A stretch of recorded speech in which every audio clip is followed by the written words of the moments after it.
Oi, eu sou o pastor Luiz Missaglia, da Viva Manchester Church. Eu gostaria de convidar você e a sua família para fazer parte da nossa família. Nós temos cultos presenciais todos os sábados, 19h30, e também nos reunimos todas as terças-feiras pelo aplicativo Zoom. Vem fazer parte da nossa família você também. Um beijo no coração de todos, que Deus abençoe.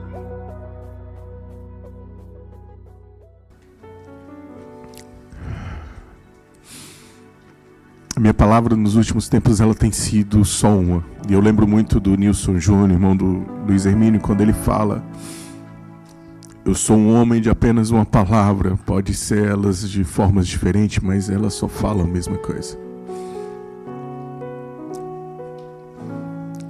Já há um tempo, o que tem queimado dentro do meu coração e o que tem me puxado, sabe, me chamado a atenção. Mas não é chamada a atenção para que eu possa olhar, mas chamada a atenção como a minha mãe me chamava a atenção. Sabe, a vara do Senhor, ela tem vindo sobre mim e me alertado para os últimos dias.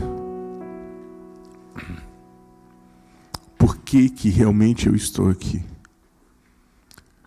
O que eu estou fazendo no sábado à noite? Eu estou ganhando ou perdendo?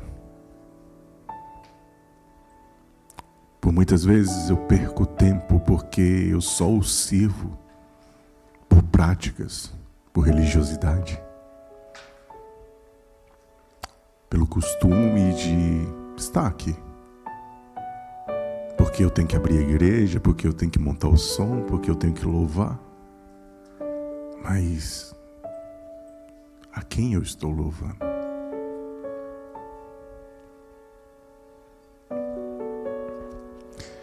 Se você tem gastado os seus dias observando para o que está acontecendo no mundo e não perdido tempo com coisas nécias, infames, e você está enxergando que o mundo está entrando no meio de um caos,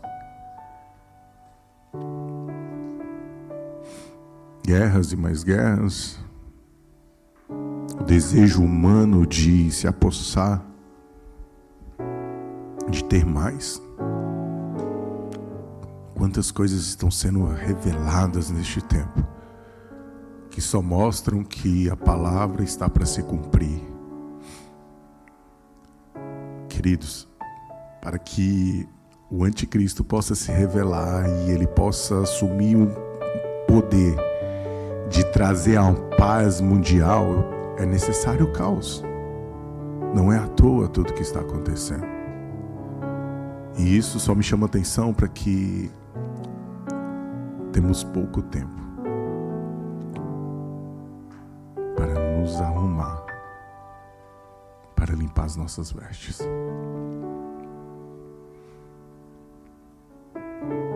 Isso não é fácil.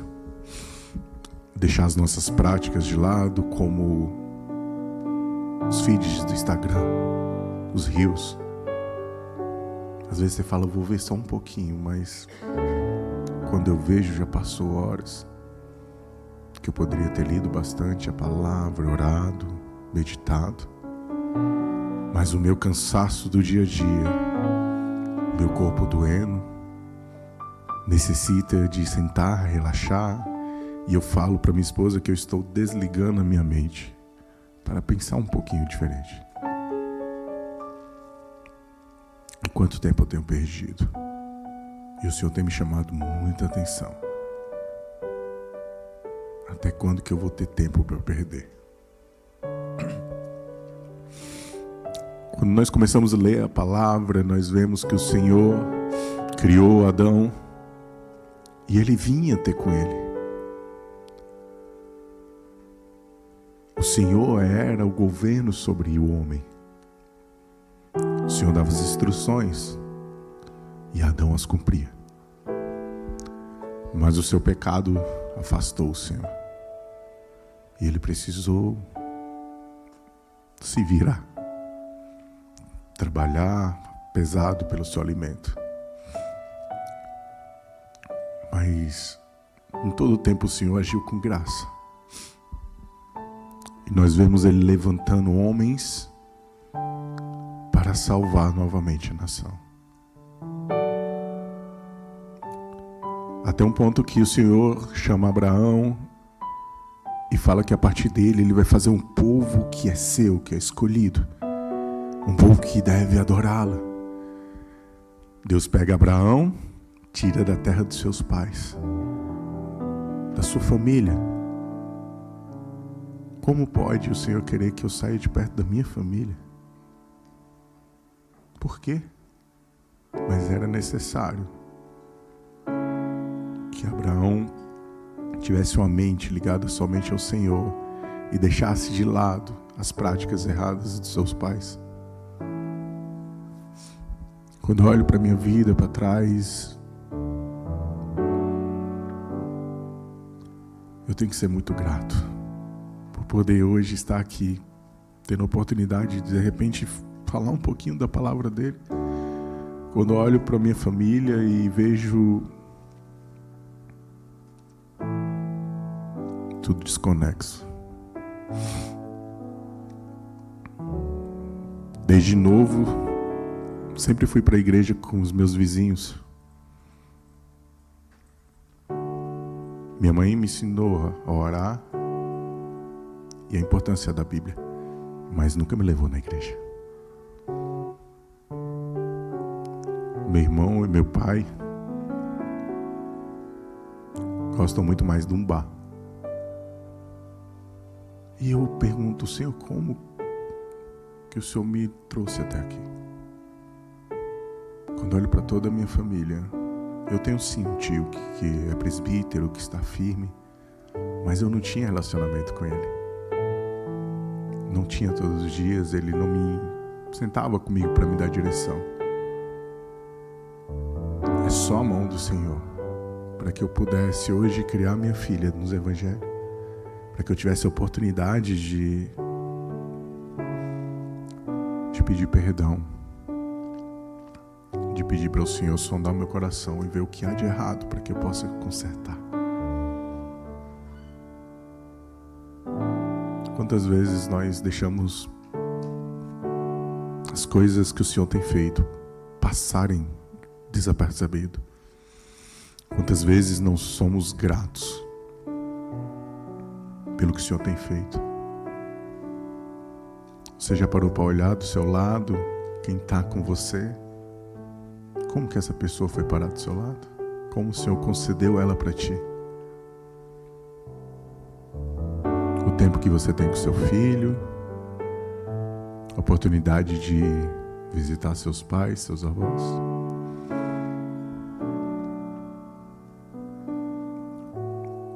Uma pessoa do seu lado que te encoraja a permanecer. De repente, amigos que te mostram o caminho correto.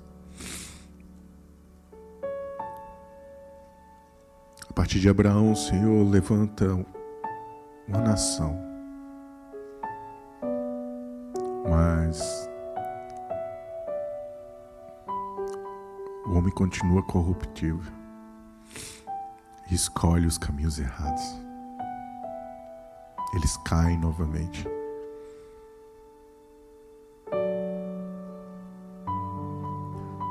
O Senhor os liberta do Egito, de um trabalho duro, de um tempo de escravidão,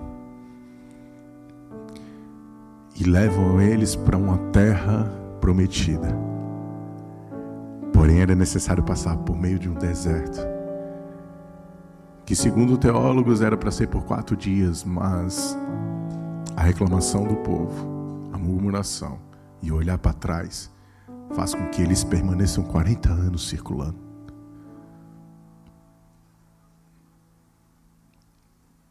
É o povo de Deus. Sabe, muitas vezes nós ficamos achando que o que vai nos oprimir, o que vai vir sobre nós é o diabo, é o fogo do inferno. Não, queridos, é a justiça de Deus. Deus é justo.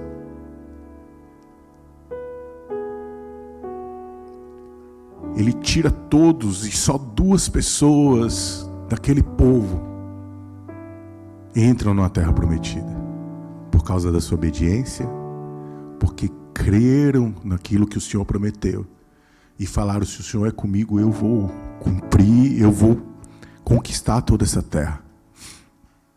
Josué e Caleb, apenas dois entram nessa terra.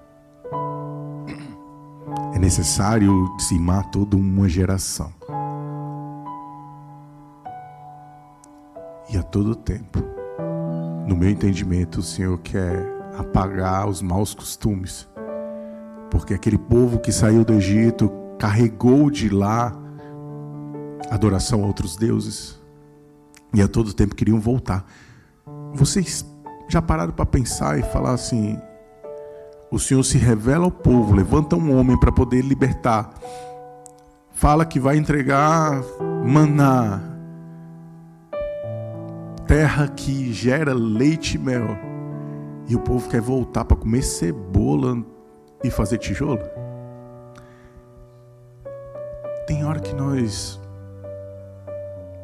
não posso nem falar a palavra do que eu acho. Tem hora que parece que a gente não pensa. E a gente quer voltar para um lugar onde o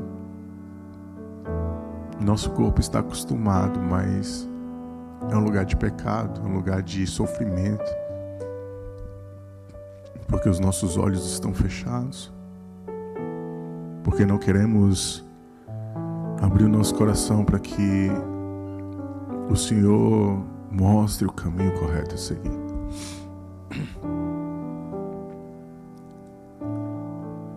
O Senhor levanta Josué como cabeça daquele povo. E Josué obedece fielmente tudo que o Senhor fala. 7 voltas em volta de uma cidade, de uma muralha. Que estratégia de guerra é essa? Eu imagino o povo obedecendo, seguindo Josué, mas falando: é louco? O que a gente vai fazer aqui? Mas a obediência de Josué faz que uma muralha se caia e eles conquistem a terra. Por muitos, muitos anos, Josué ouviu a voz do Senhor, obedeceu. E eu anotei algumas características de Josué. Ele confiava no Senhor. Enfrentou grandes desafios por crer que o Senhor estava com ele.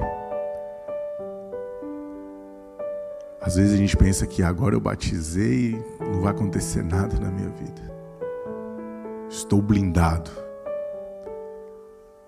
Mas só o que vai acontecer, meu querido, é que você vai passar pelas tempestades num barco muito firme e resistente, que é o Senhor. O que vai acontecer é que você não vai naufragar. O que vai acontecer é que Ele não vai largar a sua mão. E Josué confiou nisso. Josué enfrentou gigantes. Josué enfrentou povos e povos. Josué respeitava a autoridade, reconhecia esse princípio de autoridade. Josué ficava a pé da tenda de Moisés para que aprendesse tudo, porque ele via: se esse homem brilha a face por causa da presença de Deus, eu também quero brilhar a minha. Aonde você está acampando? Qual é a tenda que você está sentado na porta? O que está sendo gerado dentro dessa tenda? Aquele no qual você está seguindo, aquele da pessoa no qual você está consumindo as suas palavras, aquela pessoa que está te alimentando, o que ela tem para te alimentar? É o brilho por causa na face por causa da glória de Deus? Ou são palavras que vão te deixar estagnado?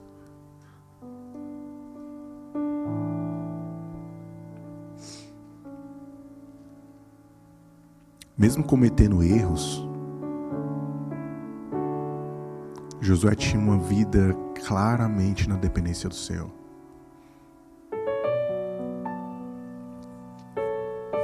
Ele sabia onde buscar o conserto, onde pedir perdão.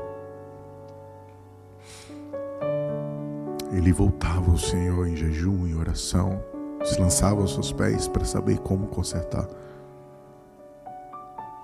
Meditava na lei como Deus o mandou em Josué 1:8. E ele conduziu o povo a obedecer essa lei. E o povo teima em olhar para trás. Lembra lá no deserto, quando Moisés sobe para o monte e demora lá? E aí, quando ele desce, o povo juntou os tesouros que tinham, ouro, e faz um bezerro de ouro para adorar. Eles pegam aquilo que o Senhor separou, que era para fazer o seu templo, a sua tenda, os utensílios da casa do Senhor. O Senhor já tinha separado aquilo ali para ser usado para esse lugar. O lugar onde a presença dele, onde ele estaria junto com o povo. E o povo resolve levantar um outro Deus, porque necessita estar enxergando algo. Eu preciso ver algo para poder crer nesse Deus. Hoje eu não vi nada no culto. Será que eu vou sábado que vem? Não aconteceu nada. Ninguém deu pirueta, ninguém deu glória a Deus.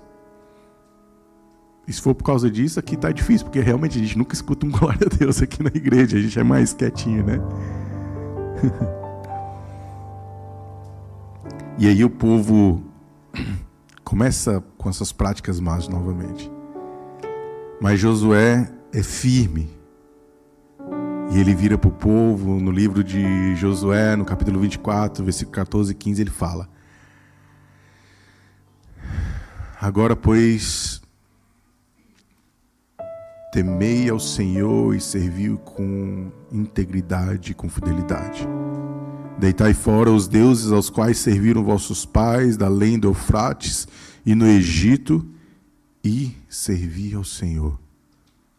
Porém, se vos parece mal servir ao Senhor, escolhei hoje a quem servais, se aos deuses a quem serviram vossos pais, que estavam da além do Eufrates, ou aos deuses dos amorreus, em cuja terra habitais. Eu e a minha casa serviremos ao Senhor. Queridos, não é tempo mais de ficar perdendo tempo com pessoas que não estão fazendo uma escolha, uma determinação. Aqui é muito claro, Josué vira para o povo e fala: determina o que você vai fazer, quem você vai servir.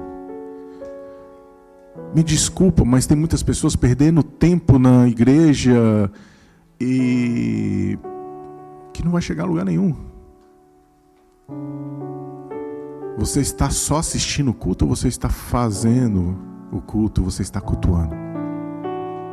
Ícaro, eu não estou na portaria, eu não estou limpando a igreja, eu não estou cantando. Não é isso, não é isso. Sabe, você não precisa estar trabalhando na obra para executar a adoração, para executar o culto ao Senhor. É isso que precisamos entender. Eu venho para cá para cultuar o Senhor. Eu sinto muito, o meu sentido de pregação, minhas palavras são diferentes. Acho que eu sou um pouco até mais ríspido a falar. Se você vier conversar comigo, talvez você nem fique na igreja. Comigo é meio que assim, você decidiu servir um Senhor, tem que ser completo. Sabe, não dá para ficar olhando para trás. Não dá. Tá doendo, tá pesado, continua. Permanece, busca nele força. Você escolheu esse Deus por algum motivo. Tenta voltar lá atrás quando você escolheu ele. O que aconteceu? Por que você escolheu? Comece a ser firme como Josué foi. Josué vira para o povo e fala: ou você serve um ou serve outro, e pronto. Segue a tua vida. Tem um meme no Instagram, um senhor falando: rapaz, a coisa mais difícil que eu inventei na vida foi de ser crente, porque você não pode beber, não pode fumar, não pode fofocar e ainda corre o risco de não ir para o céu. Ainda corre o risco de ir para o inferno. E é isso mesmo, é difícil. A porta é bem estreita. Por isso eu tomei Monjaro. Não é fácil, gente. Não é fácil. Quantas vezes eu quis que o meu testemunho fosse diferente. Como eu queria estar contando para vocês que meu pai e minha mãe me encaminharam desde novo, e eu li a Bíblia desde cedo, e eu sabia tudo, e eu não entrei no caminho errado, e eu sempre estive firme. Eu gostaria de contar isso para vocês, mas não é. Eu queria contar para vocês que minha filha ressuscitou, mas ela não ressuscitou. E você sabe o mais pesado ainda? Várias crianças em volta dela foram curadas através de oração de pessoas que foram orar pela minha filha. E aí, como servir esse Deus? Porque eu não adoro pelo que Ele é. Desculpa, não adoro pelo que Ele faz, eu adoro pelo que Ele é.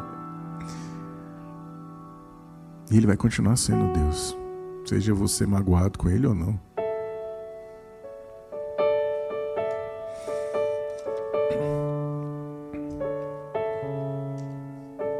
Josué persevera no Senhor. A conquista da terra prometida não foi do dia para a noite. Não foi só atravessar o Jordão.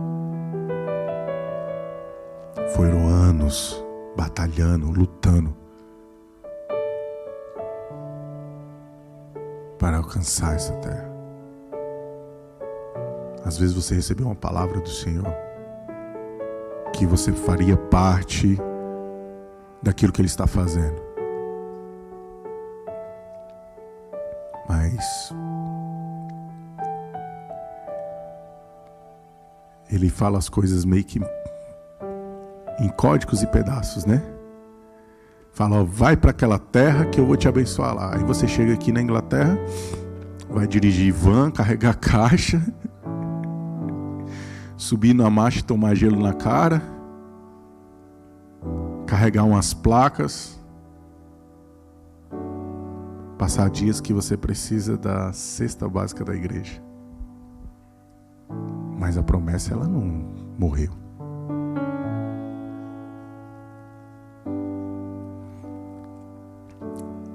Josué morre, e a partir de Josué Deus começa a levantar juízes para administrar o povo, para que eles pudessem aconselhar o povo como fazer.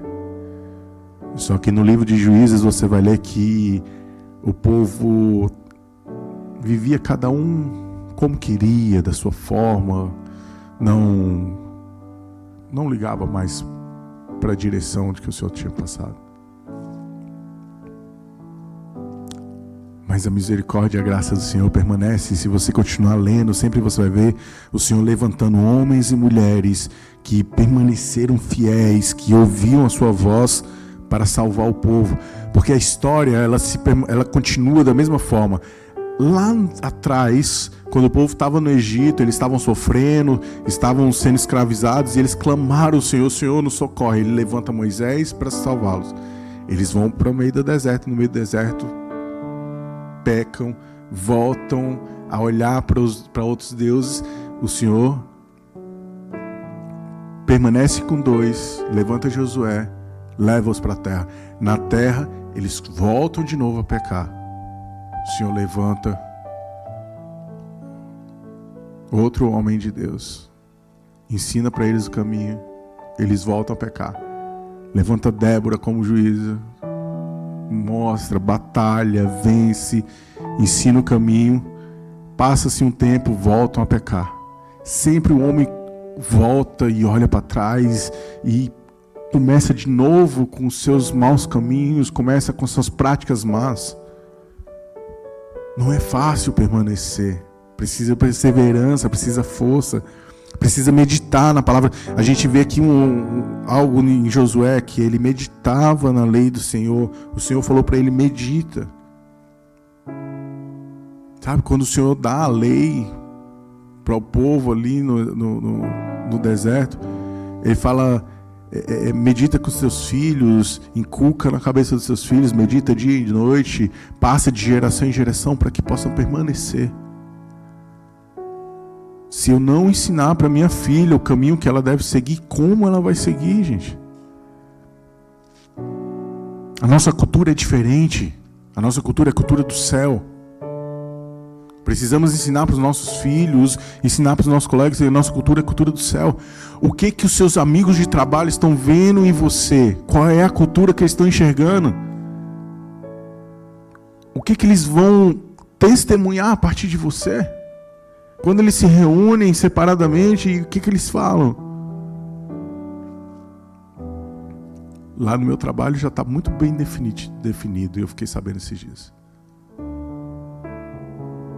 Os supervisores, numa sala, com algumas ideias, viraram e falando algumas palavras, e a minha manager, ela é brasileira.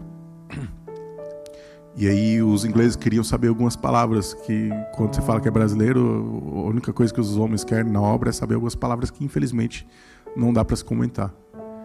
Eu falo, não vou falar para vocês, eu não vou te ensinar isso. E aí lá na conversa eles queriam que ela falasse, ela falou, eu sou cristão, não vou falar para vocês sabem disso. Vou perguntar para os brasileiros. Não precisa adiantar perguntar, porque eles não vão te falar. Aí eles, o Ícaro não vai falar. O Ícaro é cristão mesmo. Por causa do quê? Graças a Deus eu não precisei abrir a minha boca para falar eu sou cristão. Se forem comentar sobre você, o que vão comentar? O que nós estamos produzindo na vida dos ingleses? Quando você tem a oportunidade de conversar com algum deles, o que você tem conversado? O que você tem transmitido?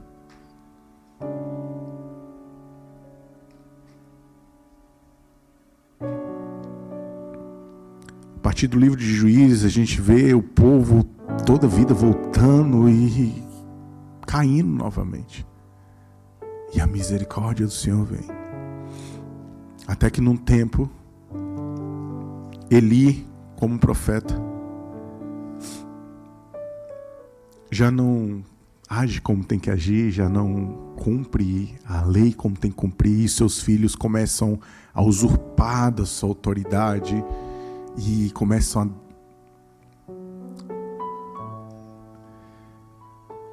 a defamar o altar.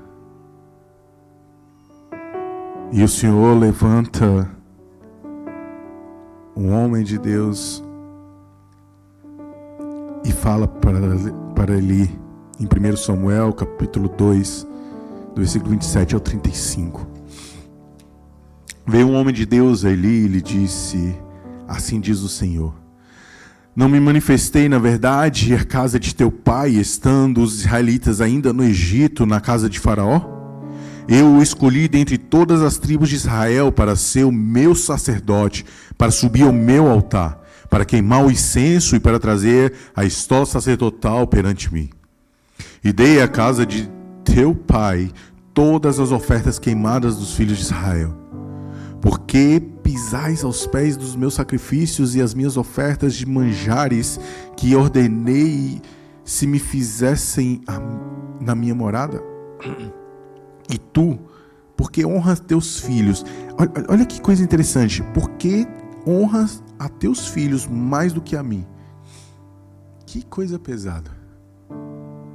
Eu comentei a vocês que, infelizmente, a minha primeira filha foi embora.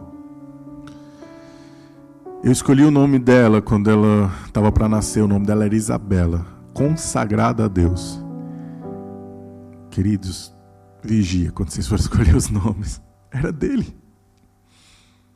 Ele escolheu para ele. Hoje eu tenho um milagre maravilhoso. Que vocês viram aqui vestida de Elsa. Que alegria. E hoje, acho que foi hoje, eu comentei com a Kelly. Infelizmente a gente ainda tem alguns traumas. E quantas vezes eu levanto de madrugada e vou ver se ela está respirando. Quanto medo eu tenho. Mas eu não posso honrar ela mais do que a Deus. Eu não posso mudar o nome dela para dizer que é não consagrada a Deus. Com medo dele levar. É dele. Ele escolhe o que vai fazer. O que eu posso fazer é clamar para que ela permaneça comigo. Mas confiar no Senhor em todo o tempo. Eu não posso honrá-la mais do que a Deus. E tu, porque honras teus filhos mais do que a mim, para tu e eles vos envergonhardes os melhores de todas as ofertas do meu povo de Israel. Portanto, diz o Senhor, Deus de Israel, na verdade dissera eu que a tua casa e a casa de teu pai andariam diante de mim perpetuamente. Porém agora, diz o Senhor, longe de mim tal coisa, porque aos que me honram, honrarei, porém os que me desprezam serão desmerecidos. Eis que vem dias em que cortarei o teu braço e o braço da casa de teu pai, para que não haja mais velho nenhum em tua casa, e verás o aperto da morada de Deus. Há um tempo com o bem que fará Israel, e jamais haverá velho em tua casa. O homem, porém, da tua linhagem, a quem eu não afastar do meu altar, será para te consumir os olhos e para te entristecer a alma. E todos os descendentes da tua casa morrerão na flor da idade. Ser-te-á por sinal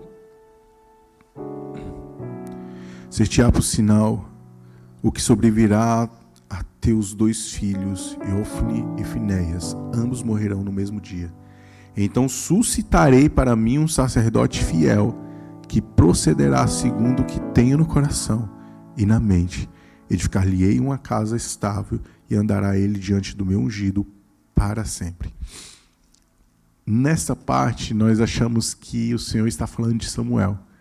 Neste tempo, Samuel já estava na casa de Eli, já estava sendo ensinado nos caminhos para ser um sacerdote.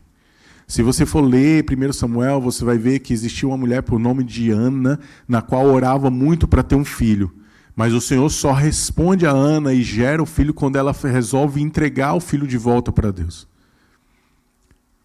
O pastor Juscelio uma vez falou algo muito interessante, que é: o Senhor só entrega para Ana o filho quando Ana começa a ouvir o que os céus estão clamando. Os céus clamavam por um sacerdote, por um profeta, segundo o coração do Senhor, um profeta que fosse cumprir e ser obediente ao Senhor. Ana muda sua oração, em vez de falar: Senhor, me dá um filho, ela fala: Senhor, se o Senhor me der, eu devolvo para o Senhor, para que te sirva. E aí Deus fala: opa, tá aqui, ó, estava precisando de um desse, toma. E aí a partir daí Ana começa a gerar filhos e filhas. O Senhor escolheu seu profeta antes dele ser gerado. Só que ainda não era esse que seria sacerdote fiel, que procederá segundo o que tem no coração e na mente. Edificar-lhe-ei uma casa estável, e andará ele diante do meu ungido para sempre. Aqui Deus já está revelando Cristo. Em Hebreus, no capítulo 7, você vai poder ler e entender quando Paulo fala sobre o sacerdote segundo a ordem de Melquisedeque, o último sacerdote, aquele que não mais vai matar as oferendas ou preparar o sacrifício para que o povo pudesse ser perdoado pelos seus pecados, mas aquele que a si próprio se entregará como sacrifício, para que não precise mais haver sacrifício. Você já parou para agradecer ao Senhor o tempo que você nasceu? Você não precisa gerar sacrifício ao Senhor, o sacrifício já foi entregue. As ofertas, as adorações que nós fazemos ao Senhor, consagrações ao Senhor, é de nosso coração pleno, porque o que tinha que ser feito já foi feito. Agora nós precisamos responder em gratidão, Senhor. É assim que devemos viver, em gratidão plena, não por obrigação, porque a graça do Senhor veio mais uma vez sobre nós através de Cristo. Esse sim é segundo ao que o Senhor tem no coração. Ele traz a verdade e nós temos acesso direto a Ele. Bem, o Senhor levanta Samuel começa administrar a lei sobre o povo.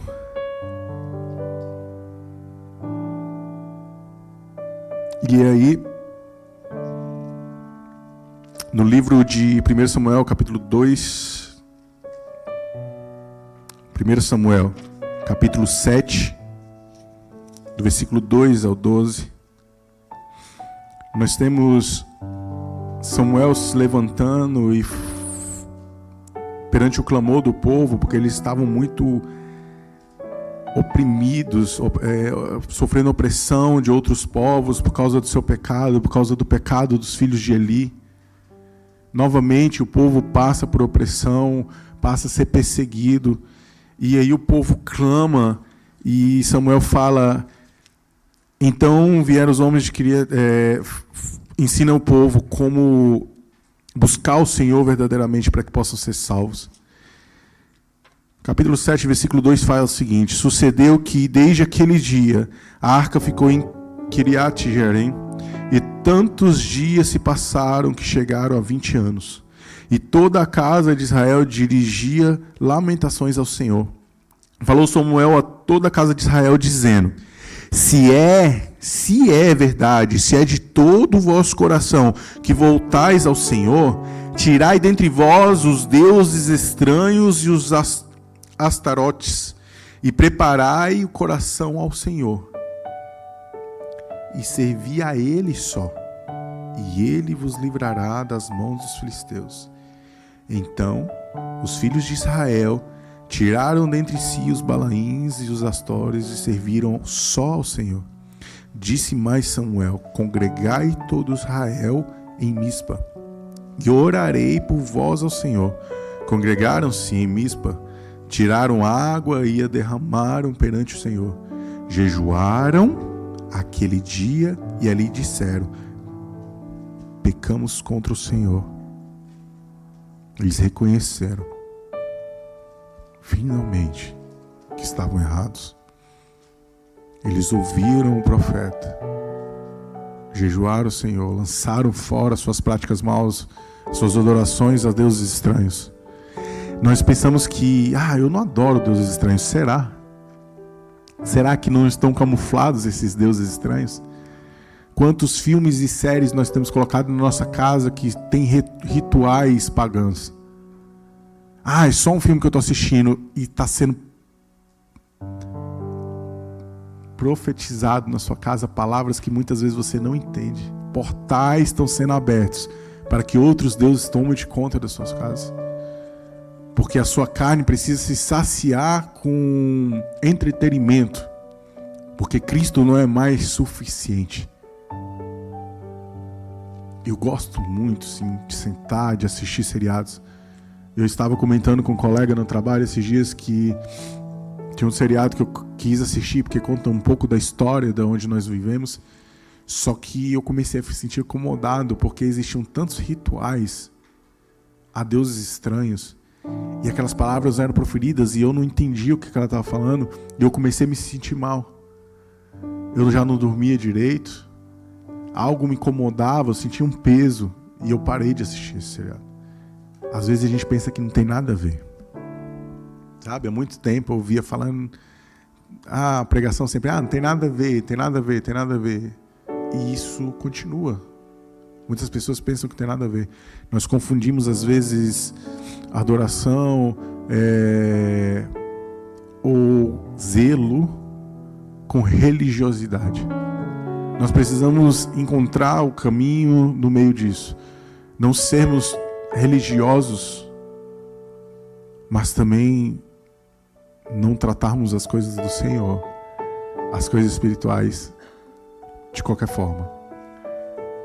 Precisamos meditar na palavra do Senhor, vigiar, orar, para que não caiamos na religiosidade e estejamos perdendo contato com o Senhor, e para que não venhamos abrir portais em nossas vidas, brechas aonde o inimigo vai ter autoridade.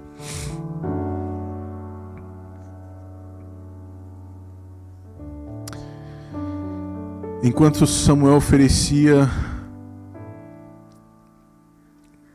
Quando, pois, os filisteus ouviram que os filhos de Israel estavam congregados em Mispa, versículo 7, subiram os príncipes dos filisteus contra Israel. O que ouvindo os filhos de Israel tiveram medo dos filisteus. Então disseram os filhos de Israel a Samuel: não cesse de clamar ao Senhor, nosso Deus, por nós, para que nos livre da mão dos filisteus. Tomou, pois, Samuel um cordeiro que ainda mamava e o sacrificou em holocausto ao Senhor. Clamou Samuel ao Senhor por Israel, e o Senhor lhe respondeu. Enquanto Samuel oferecia o holocausto, os filisteus chegaram à peleja contra Israel, mas trovejou o Senhor aquele dia com grande estampido sobre os filisteus, e os aterroou de tal modo que foram derrotados diante dos filhos de Israel. Saindo de Mispa, os homens de Israel perseguiram os filisteus e os derrotaram até abaixo de Bet-car. Tomou então Samuel uma pedra e a pôs entre Mispa e Sem e chamou Ebenezer e disse: até aqui nos ajudou o Senhor.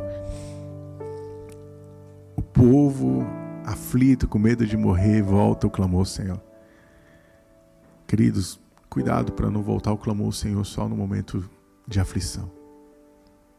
A minha mãe esses dias me ligou e falou que o último irmão dela vivo está com câncer. Ele já vem com alguns problemas de saúde há um tempo, já começou um pouco de demência. Só que, infelizmente, existe uma história meio complicada sobre esse homem. Um diácono da igreja presbiteriana se perdeu no meio do caminho, em meio às saciedades da carne, em vícios, infelizmente, que o atrapalharam em ter uma comunhão com o Senhor. Ele se perdeu no meio do caminho. A sua adoração já não era mais verdadeira. E quando minha mãe me pediu oração, você lembra que eu falei que a minha mãe é uma mulher maravilhosa, eu agradeço a tudo por ela. Me deu o caminho, mas infelizmente ela não vive os caminhos do Senhor, sabe? Ela não vive a palavra. Não que ela faça qualquer coisa mal, né? Mas ela não vive a palavra. Mas no meio da aflição ela vira para mim e fala: meu filho, você está indo para a igreja? Ora pelo seu tio. Aí eu comecei a pensar: por que só agora? Por que só no meio da dor? Por que só quando estamos aflitos? É necessário vir o peso, vir a dor para que possamos nos voltar ao Senhor? É isso a história que nós vemos do povo do Senhor. E eu estou falando do povo do Senhor, não estou falando das outras nações. Eu estou falando daqueles que foram escolhidos. Muitas vezes nós pregamos e achamos que todas as coisas estão lá fora, né? E aí quem está pregando geralmente fala: não, aqui não acontece isso. Eu estou falando daqui. Eu estou falando de mim. Eu estou falando do que eu vivo. Eu estou falando do que o Senhor tem me cobrado. Eu estou falando do que o Senhor tem chamado a minha atenção. Eu comecei falando da vara que o Senhor deu no meu lombo. Não é mais dia de brincar. O povo aqui mais uma vez é salvo. Samuel governa por vários e vários anos. Samuel se envelhece, seus filhos também se corrompem. Quando seus filhos se corrompem, o povo clama por um rei. É aí que nós temos a entrada de Saul. Saul é escolhido pelo próprio Deus. Saul fala para Samuel aonde ir e como que esse rei seria. Como o meu tempo já se foi, eu vou resumir a história. Saul começa a reinar o povo. O povo clama por um rei, Samuel se magoa porque o povo o rejeita. E Deus fala: olha, se acalma, porque ele não está rejeitando você, está rejeitando a mim. Eles não querem que eu os direcione. Mas não se preocupe, pode dar um rei para eles. Mas fala para eles, ele vai ter autoridade sobre a casa deles, ele vai receber o imposto sobre tudo que eles produzirem, ele vai mandar neles, ele vai ter direito de tudo sobre eles. Não mais eu. E eles falam, não, nós queremos isso, porque as outras nações têm isso. Os outros fazem isso. Isso é normal nos outros lugares. Mas Paulo fala para Timóteo, eles podem, você não. Paulo não está falando isso à toa. As outras nações podem fazer sim. As outras nações podem adorar. Eles têm o caminho deles, para onde eles vão, que nós sabemos. Mas eu não posso. E eu tenho que continuar no Senhor. E o povo de Israel resolve entregar as mãos na mão de um homem. Ser reinado e governado por um homem. Saul se corrompe. Saul cresce o seu orgulho. E Saul, no meio da batalha, em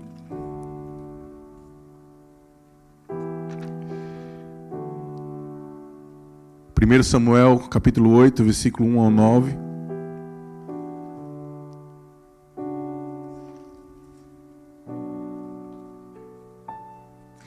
Desculpa. 1 Samuel 15, do 1 ao 23. Samuel encaminha Saul e fala: enviou meu Senhor a ungir-te sobre o seu povo, sobre Israel. Atenta, pois, agora às palavras do Senhor. Assim diz o Senhor dos Exércitos: castigarei Amaleque pelo que fez a Israel, ter se oposto a Israel no caminho quando se subia do Egito. Vai, pois, agora e fere Amaleque e destrói totalmente a tudo que tiver e nada lhe poupes. Depois na sua casa você pode ler até o versículo 23. Samuel dá direitinho para Saul o que ele teve que fazer. Fala, vai lá e destrói tudo, mata tudo, não traz nada. Saul não mata o rei, não mata os melhores bois, não mata as melhores ovelhas, com o intuito de adorar o Senhor, de oferecer a oferta ao Senhor. Mas essa não foi a instrução do Senhor. A instrução do Senhor foi muito clara. Como pode Saul não obedecer? Ele tem um direcionamento, ele tem uma pessoa que ouve a Deus que fala, olha, vai lá e faz dessa forma, mas ele não faz. A religiosidade de Saul cresce na sua cabeça e ele se esconde atrás da religiosidade para fazer aquilo que vinha do seu próprio coração. Quantos profetas, quantos homens de Deus hoje que devem estar à frente da nação, que devem encaminhar a nação, não estão com a sua religiosidade corrompida, não estão com o seu espírito corrompido, e ao invés de adoração, ao invés de servir ao Senhor, eles estão simplesmente numa religiosidade, cumprindo tabelas, cumprindo práticas religiosas, e não mais em espírito e em verdade. Por causa disso, Saul perde seu reinado. O Senhor escolhe a Davi, o homem segundo o seu coração. Saul era para reinar sobre todo o tempo. A sua casa era para reinar para sempre. Mas Saul perde isso por religiosidade. Você entende que não é por causa que ele deixou o Senhor de lado, porque ele se desviou, é por causa da sua religiosidade. Temos que tomar cuidado que nossa forma de servir ao Senhor pode estar errada.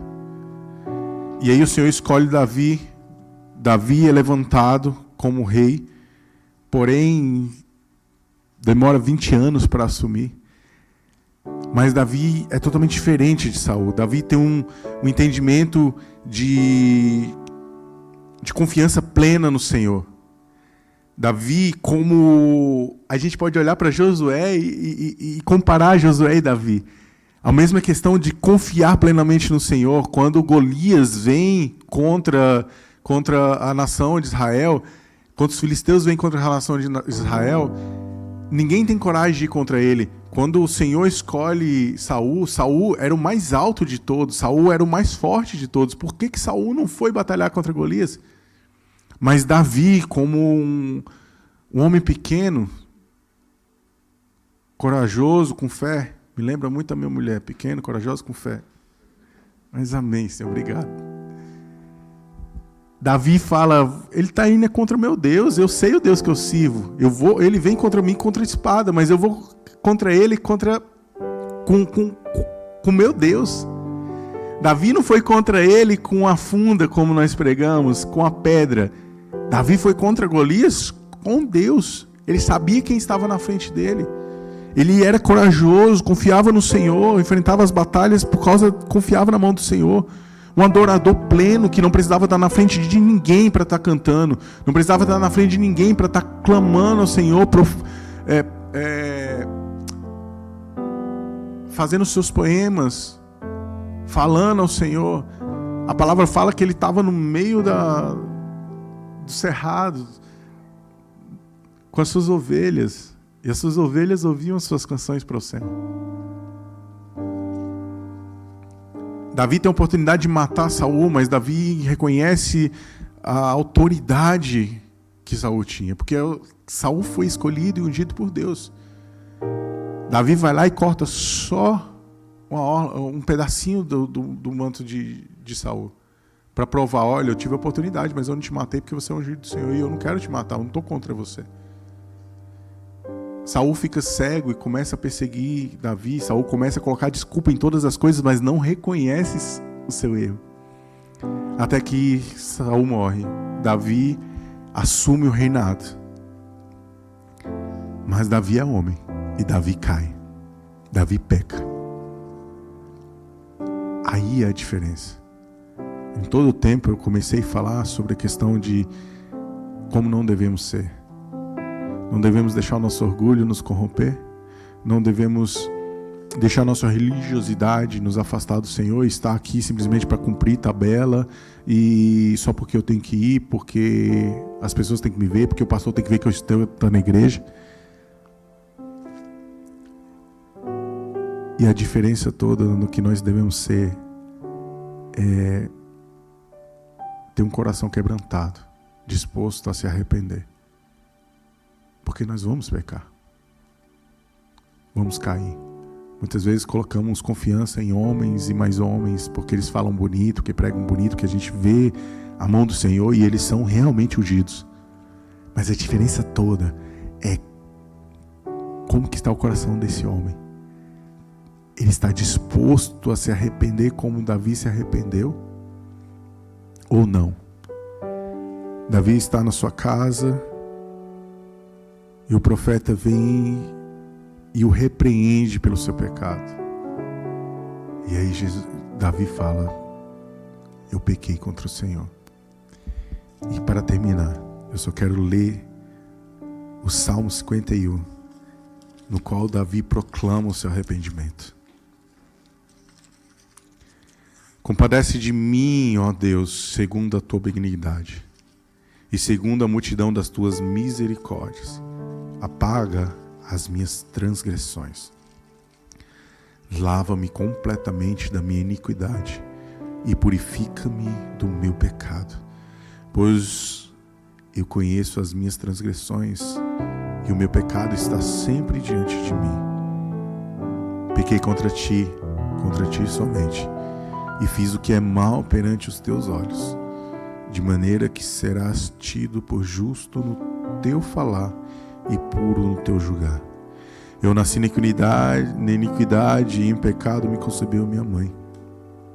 Eis que te comprazes na verdade, no íntimo e no recôndito me fazes conhecer a sabedoria.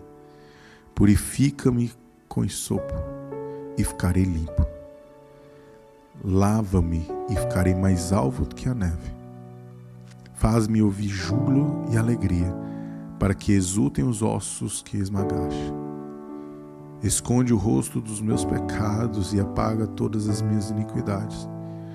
Cria em mim, ó Deus, um coração puro e renova dentro de mim um espírito inabalável. Não me repulses a tua presença, nem me retires o teu Santo Espírito.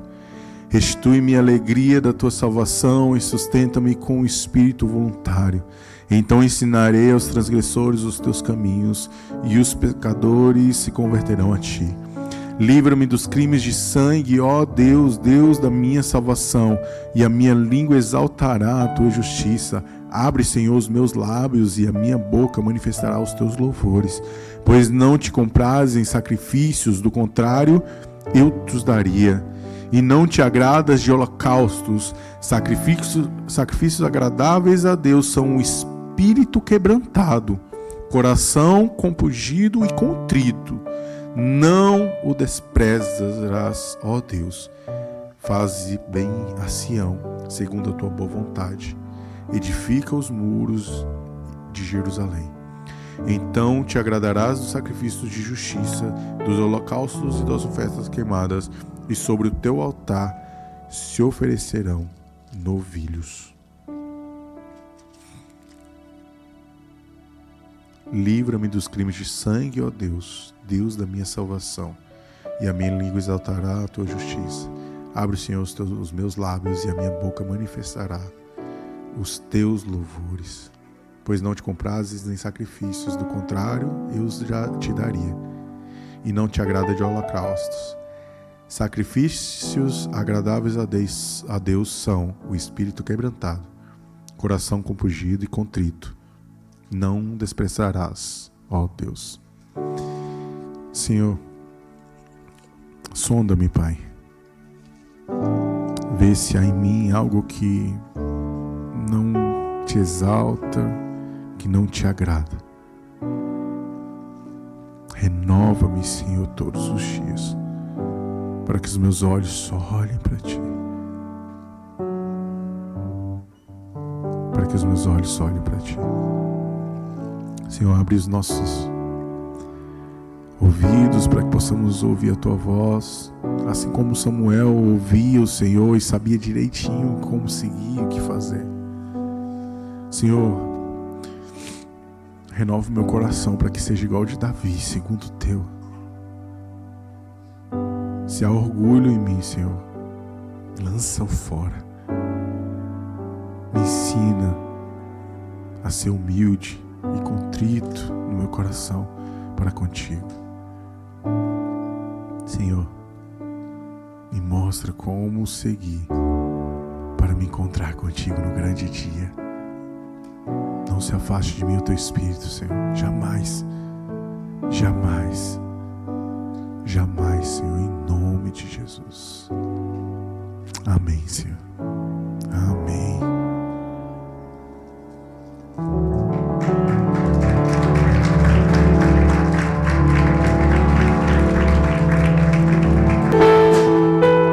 Eu tenho certeza que essa palavra, o Espírito Santo, ele vai te incomodar nessa semana.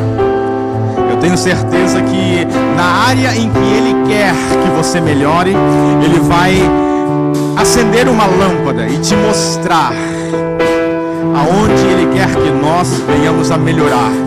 E eu tenho certeza que essa semana o Senhor, Ele tem preparado já encontros para cada um de nós. Eu quero declarar sobre a tua vida que nessa semana o Senhor irá responder o teu clamor. O Senhor irá abrir a porta a qual você bater. O Senhor irá estar com você no momento em que você o buscar. Quando você o buscar de todo o coração, o Senhor irá se revelar a você. Porque essa semana o Senhor tem grandes coisas para revelar a você. O Senhor tem grandes coisas sobre a tua vida. O Senhor tem grandes momentos. E eu quero declarar que essa semana seja uma semana abençoada. Seja uma semana sobrenatural, extraordinária. Que aonde você pisar a planta dos pés, ali seja abençoado. Que aonde as suas mãos tocarem, ali seja abençoado. Aquele por quem você clamar será atendido pelo Senhor. Aonde você colocar as tuas mãos para curar, ali será curado. Aonde a tua fé alcançar, assim será o que o Senhor fará sobre a tua vida. Eu declaro uma semana abençoada em nome de Jesus. Vá em paz, vá em paz, vá em paz, porque se o Senhor é por nós, se o Senhor é por nós, agindo Deus, quem impedirá? Amém, aleluias, louvado seja Deus.